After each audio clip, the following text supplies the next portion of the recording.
तुम्ही पाहताय विद्रोही सागर न्यूज, आवाज लोकशाहीचा।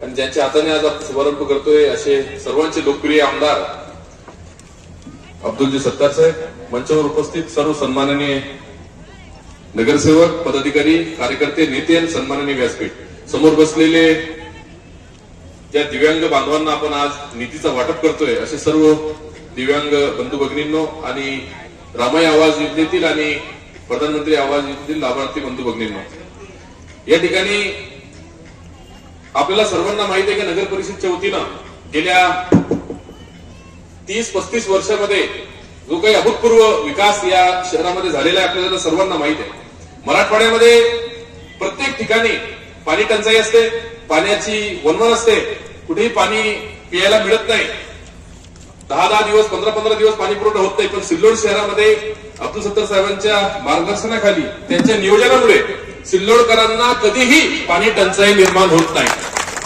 आणि शहरामध्ये 700 घरकुलं आपण रामाई योजनेतून देणार आहे। आणि ज्या लोकांकडे प्लॉट आहेत, ओपन मधले जे लोक आहेत, कोणत्याही जाती धर्माचे असो, प्रधानमंत्री आवास योजनेमध्ये आपण 2.0 जे आहेत योजना, त्या योजनेमध्ये आपण 2.5 लाखापर्यंत त्यांना घरकुलासाठी देणार आहे। जसं रमाईमध्ये 2.5 लाख देणार आहे, यामध्ये 2.5 लाख देणार आहे आणि त्यामध्येही तुम्हाला 1 रुपया सुद्धा खर्च करण्याची गरज नाही आणि रमाई आवास योजनेमध्ये सुद्धा तुम्हाला 1 रुपया खर्च करण्याची गरज नाही। निशुल्क आपला सर्व प्रस्ताव निशुल्क भरला जाईल, आपल्याला घरकुलाची मंजुरी निशुल्क त्या ठिकाणी मिळणार आहे।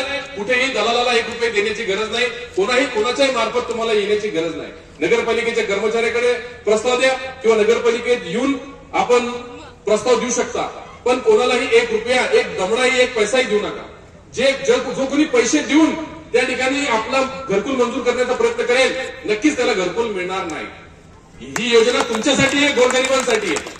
ज्या पद्धतीनं मारुती पाटलांनी सांगितलं की आपण कोरोना काळामध्ये मदत केली, आपण नेहमी ज्या वेळेस अडचणी आल्या, ज्या वेळेस गरज असली, त्या वेळेस गोरगरिबांना मदत करण्याची भूमिका आमदार अब्दुल सत्तार साहेबांची आणि त्यांच्या मित्रमंडळाची असते मित्र।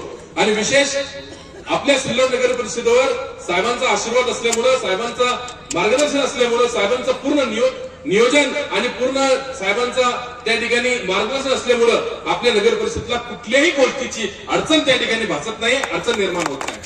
सर्व योजनेचे निधी आपल्याकडे सिल्लोड शहरामध्ये मोठ्या प्रमाणावर रोड रस्त्यांचे काँक्रिटीकरणाचे काम चालू आहे, ड्रेनेज लाईनचं काम अंतिम टप्प्यात, भूमिगत गटार योजनेचा।